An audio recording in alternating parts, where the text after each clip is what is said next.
What are the most common mistakes you see organizations make when they skipped the reflection phase? I think that maybe more than a mistake, what I would say is that it's underperformance and underlearning, because if you take the time to really formulate your business challenge in a very precise objective, for example, a behavior that you want to change, so a customer behavior or employee behavior, then you dig into all the reason why people are not doing it. So you explore a vast areas of potential actions, you test them, and then you probably have more likelihood to pick up the most efficient solution. Welcome to Banking Transformed, the top podcast in retail banking. I'm your host, Jim Roos. How do you transform banks that have been built over centuries for a world where artificial intelligence operates 10 times faster than even the digital revolution? We're not just talking about implementing new technologies anymore. We're reimagining banking for customers who interact daily with AI tools and digital assistants, and who soon will entrust their money management maybe to intelligent systems. However, financial institutions that rush into action without understanding their organizational and cultural legacies will find themselves having investments that yield disappointing results. Issue isn't technology. It's that we equate activity with progress, making top-down decisions that sometimes overlook what's happening on the ground. And actually, there's no better person that I know to talk about how behavioral science, organizational legacy, culture, and the changing customer landscape has made a difference in banking than my guest today. Sophie Heller from BNP Paribas is in charge of digital transformation at the bank, and she brings a unique perspective that combines strategic technology leadership with deep insights from behavioral science and organizational sociology. These are deep thoughts. These are something that's over my pay grade to think about. But the reality is it is being deployed on the ground at organizations globally. And BNP Paribas is really at the forefront of being the customer experience realm at a really high level, as well as making a lot of efficient changes in their operational systems. Today, we'll explore why the pause before progress might be more important than the speed of implementation, how behavioral sciences are becoming more essential tools, and what it will take to redesign banking for an AI-powered world. And be sure to stay on the podcast till the end when Sophie gives you an insight into what she sees in the future of banking. Banks face a paradox, needing to adapt quickly to a technological advancements while ensuring a positive customer experience, all while meeting the next quarterly financial report. The deeper challenge actually is convincing employees and customers to let go of processes they've become accustomed to over the years in favor of new decision-making systems, which may be more efficient, but may feel more impersonal. So Sophie, welcome back to the podcast. For those who don't remember, you were one of the very first guests we had in 2019, before COVID, and we've gone 600 shows since. Your passion for innovation, the customer experience, cultural modification, and especially employee engagement makes our first meeting one of my favorite shows ever. For those who may not be familiar with you and BNP Paribas, could you provide a short description of your company and your new role at the bank? Of course. So BNP Paribas is leading international banking group. So we operate in 65 countries, but we have a very strong focus on Europe. We cover all segments of banking, so from wholesale banking, wealth management, and retail, and also specialized activities such as car leasing or personal finance. I sit in the division that is called CPBS, that regroups all the domestic banks and also the retail banks and also the specialized services. And my job, in direct reports to the CEO of that pool, is really to make sure that all the business model and the operating model of our banks is gradually transforming to stay relevant to the changes that happen in the environment to stay relevant with the needs of customer, employees, shareholders, of course, and also society. So this is a little bit the mission that I have. I work for that with the team of 100 people that are experts from strategy to AI, going through product strategy and etc. And of course, we work together full hands with teams in the different banks. It's interesting. In your new role, you've been posting on LinkedIn some of your thoughts, some of your impressions around the whole digital transformation, banking transformation process. And in one of your posts, you emphasize the importance of not rushing into action without understanding the problem, probably your North Star. In your experience leading transformation at your financial institution, what are the most common mistakes you see organizations make when they skipped the reflection phase? I think that maybe more than a mistake, what I would say is that it's underperformance and underlearning, because if you take the time to really formulate your business challenge in a very precise objective, for example, a behavior that you want to change, so a customer behavior or employee behavior, then you dig into all the reason why people are not doing it. So you explore a vast areas of potential actions, you test them, and then you probably have more likelihood to pick up the most efficient solution. So if you jump into the solution, maybe you have right intuition and it's going to work, but maybe you could have picked up a cheaper solution that would have been as effective, or maybe you could have also picked up a solution that will be much more efficient. So I would say underperformance. And also underlearning, of course, because if you do all that process with the testing, you understand what works, but also you understand why that works. So I think it's an opportunity to have more performance and more learning. Well, it's interesting because our last conversation probably didn't discuss too much about AI. It's really gotten in the forefront, especially in the last 3 years. You compare AI in banking to the digital revolution of the 2000s, but 10 times faster. Yeah. What does this rapid speed, acceleration mean for transformation leaders like yourself? And how do you balance speed with strategic thinking? I think that it's really 10 times faster, and we can see that through the rhythm of adoption of customers, because of course what drives the transformation is also the changes in behavior of the customers.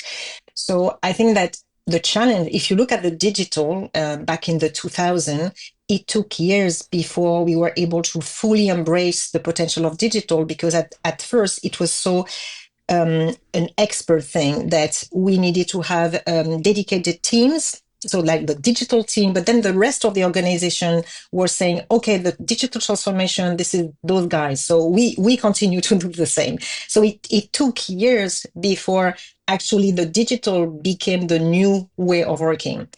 And the challenge that it raises is that because the adoption is so much faster, that you cannot be that long. So you still need to start with also expert teams that are specifically good with the NLP and all the technology around AI, but you really need to accelerate the process of learning and adoption throughout the organization. So I think one thing that is key, we find out, is that, of course, you need to train the people, but you also need to really ask them as part of the mission to say, okay, in your role, given your responsibility, either as a process owner or product manager, what do you think the impact of AI could be to improve customer service, to decrease costs, whatever? But it is everybody's job in the organization to understand what AI can do, but then to understand what they can do, and sharing all what is possible. And the advantage of being in a group like ours is that we can start experimenting in one country or one part of the company and then communicate that to the rest so they understand. For example, we have completely redone the mortgage process.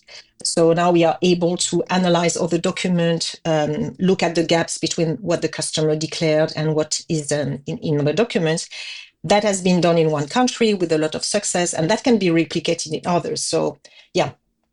So it's interesting because while we often don't think about it, almost every employee in their back of their mind, at least, is thinking that, will AI replace me? You know, if you're fixing a mortgage process that you just mentioned, there's people in the mortgage area that go, geez, you know, is this going to be, am I putting something in place that's actually going to take my job? How do you train your teams for eventual AI rollouts while still making them realize they can be part of that process? What do you do internally to make it so that these people advance the same way the bank is? I think that first of all, the project that I'm talking about, and this is the same for all the projects that we do it with the people that are responsible for the activity. So, for example, you go to the product owner that is responsible for the mortgage process, and you say, okay, you know what? We could simplify your process. We could decrease your cost doing that, and of course, because this is part of his objective, he will be very interested to do. So I think it's also building solutions, or another example where we included also the frontline, for example, to automate a solution that is answering to their IT support needs. So we really worked with them to say, okay, what should it look like to be useful for you? So I think that what works, but this is a little bit the same also for digital, is really to sit with the people, understand what their concerns are, and then show them how AI can really solve the problem. But this is, I think we could probably go back to that later, because of course this is only the beginning. I think that it's like digital in the 2000s. No, first of all, you start to adapt your existing processes by copying them in the digital world, and then more years after, you realize that new business models are emerging, new competitors, and the changes is much more drastic and profound. So I'm sure that we will observe that the same thing with AI. Well, you know, it's interesting because you reference it that this is really something we've done before, but in a much smaller scale, I guess. And you know, it's interesting as I look back 5 years ago, and that seems like a long time ago. On the other hand, doesn't. We realized that back then the consumers weren't as demanding. There weren't as many examples of great digital experiences out there, but now they're everywhere. In fact, there's a lot of experiences where consumers are daily dealing with embedded finance or dealing with AI tools in new ways on a consumer level that we would have never imagined. What are we entering when we look at consumers becoming more aware and demanding of what we do with our information? Because on one hand, they get concerned about us knowing too much. On the other hand, they want us to implement tools and products and services using these tools. How do you balance the digital with the human aspect in your business models and your product development? This is a very wide question. Yeah, cover a lot there. But I think that as also for the digital, it really comes with what is going to bring value for the customers, because for the digital is the same thing. I mean, the relationship with the data, it's a balance between what are the information that I'm giving away and what's in it for me. So if the benefit that you give to consumer, and of course you need also to be transparent, but you also know that the European Union is very strict also on regulation, much more I think than the US. So people have also the certainty that there are really barriers and guardrails that are being put. But then there's really the trade-off of, I'm giving information, but I understand why and how this is going to be useful for me. But I think that to your question, to the previous question that you asked also about the balancing of the speed and strategic thinking, I think that I would say that the balance probably, which is tricky, is more the balance between the speed and the risk management. This, of course, being a financial institution and with the regulation and etc., there are many things that probably you can do, but not necessarily you want to do.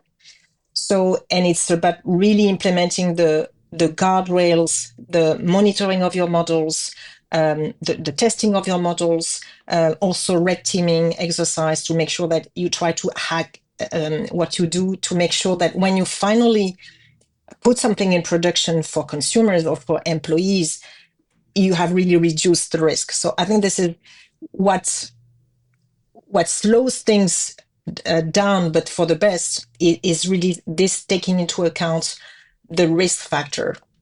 Yeah. You know, Because and you're it's right. a I mean, bank. you still need to follow that, and the anybody can put a technological advances in place, but you're right. Risk trumps it all, because if you lose the trust of the customer, which is if you let go of the risk factor, everything else falls apart.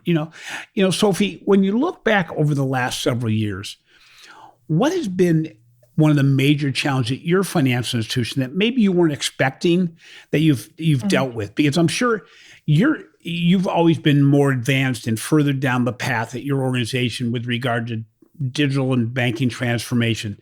But some of those challenges you're facing are ones that probably are still in the foreground of many financial institutions. What are some of the challenges you've had to address at your organization as you've addressed broader transformational issues? I think it's one is the one that I mentioned in my post, and you gently refer to it. It's the fact that it's much more valued to be action driven rather than impact driven. So, and especially I think in traditional banking, where the measurement was relatively, I mean, you had, of course, the financial results, and then you were monitoring sales, for example, or satisfaction of customers once a year. But when you move into the digital space, you have so many metrics that you can have. So it forces you to have a much more data-driven culture and the way to make decisions, because you are able to really understand all the steps of your process. And this change of culture to be much more data driven, assuming that you don't necessarily know what the customer wants, that you need to test, you can be wrong. So the sense of, failure is okay because I'm learning, that is very challenging. And especially probably in a French organization because of culture, because the failure is as something very different, as a very different meaning in Europe in general compared to the US. So I think this remains a challenge, even though we've made really a lot of progress. And also, the willingness that people want things to change very rapidly, and the patience that it takes to change things. So you need to be in those jobs, as you know, you need to be extremely resilient and really persistent over time. Because also one of the challenges I face is that people inside the banks are changing all the time, because we are organizing those career paths where people will take a role for 3 years and then they move to another role. But when you are working in an environment that is evolving so fast, you hardly have time to train someone to the new role that is already living now. So, and I think that at a certain point, maybe we need also to reconsider how we appoint people to those roles, because you need consistency. I mean, I've learned a lot because I've been in more or less this role since 8 years, and also many people of my team. So we have all the history, we have all the learning of what we've tried and what succeeded, what failed. But if you change the people all the time, you lose that, and so you're going a little bit backwards. So I think this is maybe another challenge that I find not as easy. Since when we sat down at your bank 6 years ago, it was amazing because it was very clear, and as one of the things that really drew me to you and your organization, that you're an ongoing learning human. You don't sit on what you've learned and say, okay, I'm good because I learned this and I've been successful. You've focused quite a bit over the years on behavioral sciences and organizational sociology, things that, I mean, even to me, are really they're thought processes that I'm not familiar with. But your ongoing focus on this really, and the application of those insights, really make a difference, and you've said are critical for all digital transformation and chief transformation officers. What have those taught you? What have behavioral sciences and organizational sociology taught you that have really been able to be deployed in your organization? Yeah, I think that if I start with the organizational sociology, you realize that when you're doing transformation, a lot of the topics that we handle are by definition very complex, because if they were simple, all the banks would handle by themselves, no? So and when you have a complex topic, you need cooperation. Now, cooperation, we are always talking about that cooperation, collaboration, but this is actually very hard, because people, what teaches you, sociology teaches you, is that people don't like to cooperate. People don't like Because change. because they no, because Yeah. they like to be able, not because they are bad, but just because they want to move forward, they want to feel independent, they want to feel in control. When you are cooperating, you need to let go of a certain power, you abandon part of your power, and so this is, for many people, that is complex, and also sometimes they also have a lot of different tasks to do that are very short-term oriented, and maybe they don't find the time. So I think that to look at the difficulty of cooperation and making people change in a not naive way, I mean, to understand really the human nature and why this is complex, helps you, because it's nothing personal. It's not because people don't want or don't like you.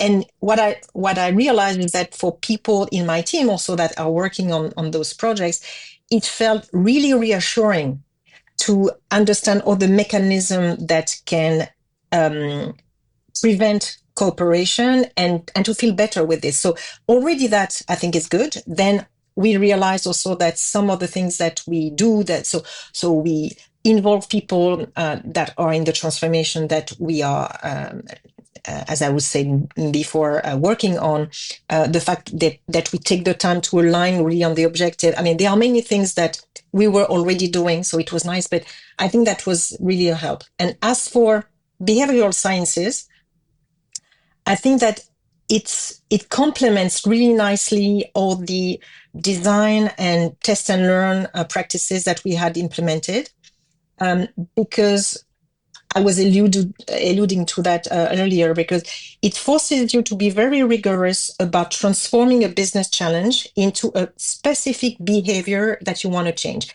For example, you can say, yeah, I'd like my client satisfaction to be better, and I'd like my front lines to be more customer oriented. But what does that mean? What do you want people to do concretely that they are not doing now? Because if you're talking about values or culture, this is very fluffy, it's very complicated to change. But if you say, okay, I want people to always call back if they are busy, and the client calls, to say, okay, I'm calling back this client in 24 hours, or I've always took the time, at least 15 minutes, to prepare the meeting with my clients systematically, and etc. So you go from that business objective to then a behavior, then you select what are the most relevant behavior you want to change, then you go through this process, understand why. So why are people not doing this? And you have a holistic view about incentive, communication, social norms,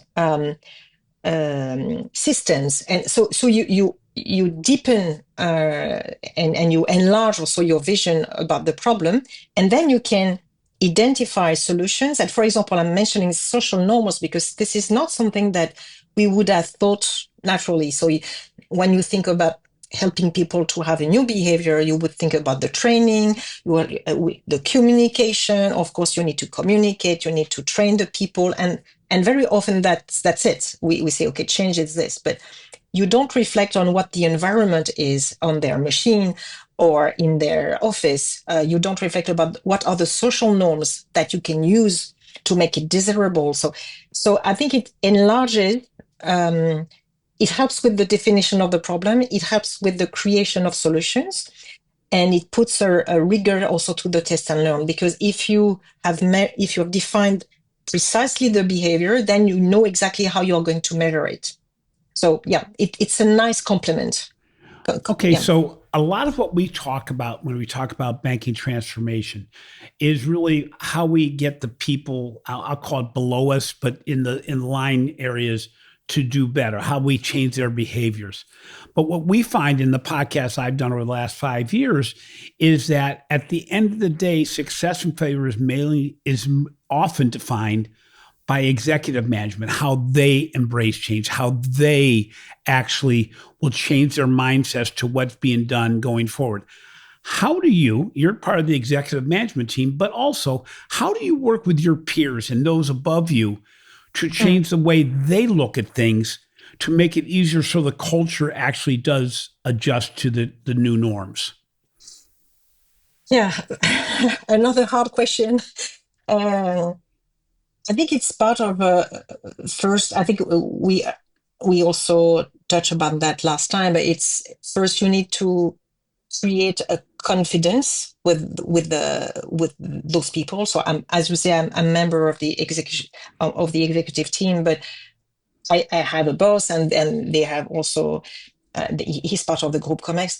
So it's also first building the confidence so that you have promised things, you have delivered. So the confidence is there. Once the confidence is there, you can start.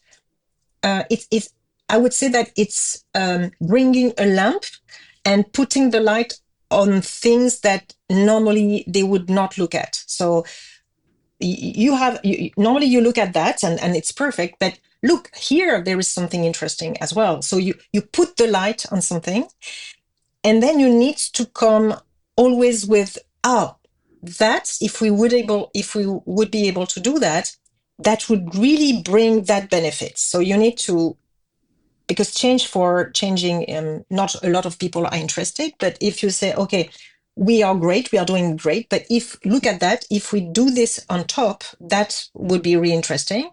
And this is the small steps that I propose so that we can check quite rapidly if that works. So it's propose something in addition, start small, demonstrating the value, and then once you have demonstrated the value, then you can do something else, I think.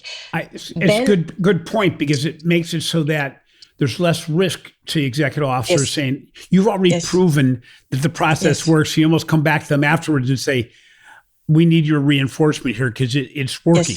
Yeah. Yes, exactly. But then let's be clear, you have also people that are very open and they will change easily. Others don't change, and with some people you don't succeed, and this is also okay, because it's interesting because many times a lot of times they're the ones that have had great successes in their careers, so they rest on those successes, what they've done in the past, for good reason.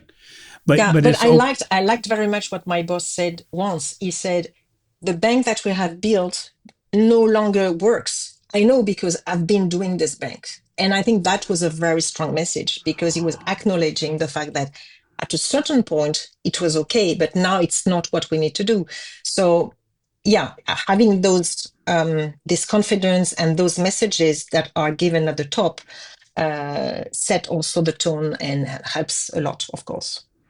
It's interesting, Sophie, that at most banking organizations, the beginning of the digital and AI transformation process and the deployment of technologies started as far as internal process improvements, that basically cutting costs. In fact, many organizations are still in that phase before expanding to improving customer service, which is sometimes harder to measure. Longer term changes. It takes the consumer to actually buy into what we're doing. How do you ensure that the evolution creates genuine customer value rather than just operational efficiency, when really on a quarterly basis, most organizations are evaluated by their bottom line? Yeah. I think what you say is right, and you cannot skip that part. I mean, you need to deliver projects that are bringing operational efficiency. And even when we were focusing on the customer experience, my AI team was already working on efficiency on the risk scoring, efficiency on marketing campaigns, with measure of ROI, so we could really demonstrate, or the pricing, we could really demonstrate with A/B testing what was the additional revenue or decreasing cost of risk, for example. So you need to have in your portfolio at least I would say 70% or 80% of the initiative that are really bringing tangible financial results. But then you need to keep the 20% that are more bets on the future, more complex, more long term. But you need really to have both. And I think also the credibility also, I think, comes from the fact that you are still delivering those things that are in line, as you say, with the short term priorities, but without neglecting the other part. And to decide on the other part, I think it's really coming from what the customers want. So, for example, now we are focusing a lot of virtual assistants because, of course, with the Gen AI, it allows to have a much better experience with the virtual assistant because they can really fully understand your question correctly, formulate the right answer. So it's a big initiative that we have. But every time you come back with a customer and you say, okay, the customer would like to have very personalized answer to his questions 24/7. So we cannot do that without AI. So if we can provide that, that is bringing a lot of value for customers because they don't have to be in the line, or they can do at 2 a.m. So yes, you need to make sure that you are meeting a customer need. And if you meeting a customer need, then you have other metrics that you can also measure. So how many of the calls can you avoid? So you have more customer satisfaction, and you are monitoring the NPS and the satisfaction, of course, and the usage of the service, but you can also measure how many calls were avoided. So how many savings you've done. So I think it's always nice to be able to find a balance. Between well, it's interesting too, because you keep on coming back to the metrics that if you build metrics in place that measure both, then you're bringing value and it is tangible. It's not just the dollars cost savings, but you say, look at what's happened to our NPS scores. Look what's happened to our product usage. Look what's happened to our engagement levels. Okay. So Sophie, I know that you are always looking forward and looking to what's coming up down in the future. What excites you about what's coming up in the near future, maybe in the midterm future, in the financial services industry that really maybe excites you because it's going to be a bigger challenge than you've had in the past? Maybe excites you because it's going to give you the capability to do things you never thought were possible. What excites you about the future? It's going to be very not original, but of course I would say AI, because I mean, the rhythm of adoption from customer makes you think that is already driving the way that customer have access to digital services. So this becomes the norm. I mean, I don't know for yourself, but I don't do a Google search anymore. I ask GPT. So, and now we have all these e-commerce websites that are thinking of just, well, you know what, our website is useless because we just need to have a conversation, and we have all the data products well ordered behind with the inventory, the quality, the characteristics of the products, and then we will have a conversation. So of course, in banking, you are always influenced by what happens in society. So it's because, and usually it doesn't start with the banking. So when I bought an iPhone a long time ago, I was among the first. The experience was so amazing that once you see as a customer how easy this is, then you say, okay, of course, in banking, people will want to do the same thing. They don't want to go to the bank to do a transfer, blah, blah, blah. So now it's the same thing. So if everybody is accessing information and accessing the digital content through just voice and conversation, this is even more drastic as a change, because you can think for the digital, it took a little bit of education for people because it was not natural for many people to go on the internet, learn how to navigate the browser. This is a little bit complex, but AI, you have a conversation, it's mimicking a human conversation. So there's no entry cost. So of course, everybody is going to adapt it much quicker than the digital. And that will set the bar also for financial services. The way you want to access your data, question your account, and etc., you will want to ask questions. So how much did I spend last month? What do you advise me to do in that situation? Blah, blah, blah. So the first implication that is now is, how do you rethink your mobile application in order to be conversational? Because this is going to be the way that people will interact with you. First thing. Second, it raises the bar of advice, because if people are able to already have a lot of advice, which is really precise and relevant, if you describe well the situation through an assistant, a normal generic assistant, right, it means that as a bank, the virtual assistant of your bank or the advice that your frontline are giving needs to be above that. So in the interest of the customer, very transparent, and that is huge change. So I think that what excites me the most, but also frightens me because it's so big change, is, wow, but the bank is going to transform radically. I mean, the bank in maybe 5 years even, because it's so quick, the change, will have nothing to do with the bank that we have now. But, and I want to come back with this point with a difference in digital. It's not just that it's quicker. It's also that it's so much easier for customer, because this is natural, because this is like going back to what we used to do before the digital. You would ask a question to someone and he would answer you. This is the same thing. So you see what I mean? Yeah. Well, it's amazing to me too, because we now, because of the cloud and technology that's out there, we can capture every conversation and build on that. As you said, almost like banking of the past, where somebody would come into the bank, you have a conversation with them, you remember that good customer over and over and over again. You remember that their kids went to college. You remember this. Yeah. Now we have the technology to save every conversation, so that even things that aren't banking related and from other places in the ecosphere, we can build on those conversations to help the client. And as you said, that's going to take trust, is because especially in France and places like that, or countries that are probably less trusting of the financial institutions than they sometimes are in the United States. But we already see this in the retail business, that in digital retail, we give all kinds of information that we probably don't even know we're giving about our lifestyle, that they're capturing. Yeah. To be able then to take action, to make recommendations based on that is so exciting, because absolutely, it makes it so that we really functionally have to get really good at what we do best. But in the outside, we have so much information that's going to make it so that we can deploy our solutions at the right time.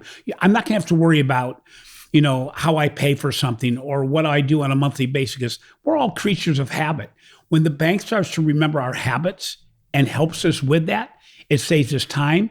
It saves us anxiety, especially at a time when there's so much indecision out there, and the ability to adjust and make the financial institution, but also the consumer resilient. That if tomorrow we wake up and we find that the financial markets have tumbled, we'll immediately have a response to the consumer to say, we know what you're feeling. Here's what you should probably look at doing. That's exciting. Because it really, it answers what we've been trying to do forever, which is get back to the human aspect of personalization on a one-to-one basis. And much more, because the banker, traditional banker, would not be able to process in real time also to all the transaction of the customer and everything. So there's the same experience as talking to the human, but you have more precision and more reactivity and proactivity possible. The question is, how many people will want to still talk to someone that is enabled by AI, or how many people will be completely comfortable with talking to an agent, a virtual agent, which is not a person. Or the combo. You think about business bankers. Bankers, if the business banker has all the information, not only on what we think you might be interested in, but we understand your competitive situation better than you do because of as you said, looking at Gen AI all the time. I can do research on you, your bank, everything that's happened lately in a capsulized, easy way. But if I can bring that to you and I'm making myself more valuable because of the tools that I have, then the human's still involved. But the humans got to embrace that learning and continue to evolve themselves as well, which gets back to the very beginning of our conversation today. Yeah, absolutely. Sophie, thank you so much. It is so enjoyable to get back together with you again. I've got to get back to Paris to see you. I got to see you in person. Have a nice glass of wine and do some climbing, some walking, or something else you like doing as well. So thanks a lot for being on the show. It was really nice. Thank you for the conversation. Thank you, Jim. Bye. Thanks for listening to Banking Transformed, the winner of 3 international awards for podcast excellence. If you enjoy our work, we would appreciate if you give us a positive review. In addition, check out my recent articles on the financial brand, the fantastic research we're doing on the digital banking report. This has been a production of Evergreen Podcasts. A special thank you to our senior producer, Leah Haslage, audio engineer, Chris Fafalius, and video producer, Will Pritz. Finally, before you get off this podcast, make sure you also look at Sophie's first podcast she did with us back in 2019, where she talked about where digital transformation was then before COVID even hit.